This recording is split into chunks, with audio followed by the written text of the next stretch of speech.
ಹಿಂದೂ ಸಂಸ್ಕೃತಿಯಲ್ಲಿ ಅಥವಾ ಹಿಂದೂ ಧರ್ಮದಲ್ಲಿ 3 ದೇವತೆಗಳನ್ನ ವಿಶೇಷವಾಗಿ ಆರಾಧನೆ ಮಾಡ್ತಾರೆ.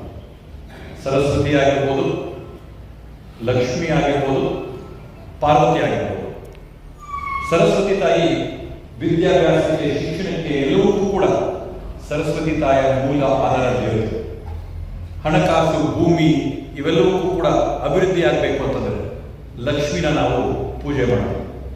ರಕ್ಷಣೆಗೆ, ಧೈರ್ಯಕ್ಕೆ, ಸ್ಥೈರ್ಯಕ್ಕೆ ನಾವು ಯಾರನ್ನ ಪೂಜೆ ಮಾಡ್ತಿರೋದ್ರೆ ಪಾರ್ವತಿನ ಪೂಜೆ ಮಾಡ್ತಿರ್ತಾರೆ.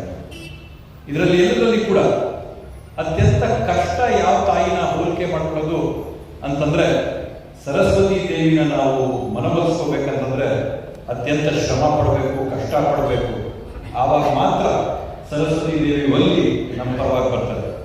ಅದೇ ಲಕ್ಷ್ಮೀ ದೇವಿನ ನಾವು ಮನವೊಲಿಸೋದು ತುಂಬಾ ಸುಲಭ. ಪೂಜೆಗಳನ್ನ ಮಾಡಿ ಅದ್ದೂರಿಯಾಗಿ ಮಾಡಿದ್ರೆ ಲಕ್ಷ್ಮೀ ದೇವಿ ಬರ್ಬೋದು. ಆದರೆ ಲಕ್ಷ್ಮೀ ದೇವಿ ಚಂಚಲ, ಬರ್ಬೋದು, ಇರ್ಬೋದು, ಬಂದಿದ್ದು ಬೇಗ ಬರ್ಬೋದು, ಹೋಗಿದ್ದು ಬೇಗನೂ ಹೋಗ್ಬೋದು.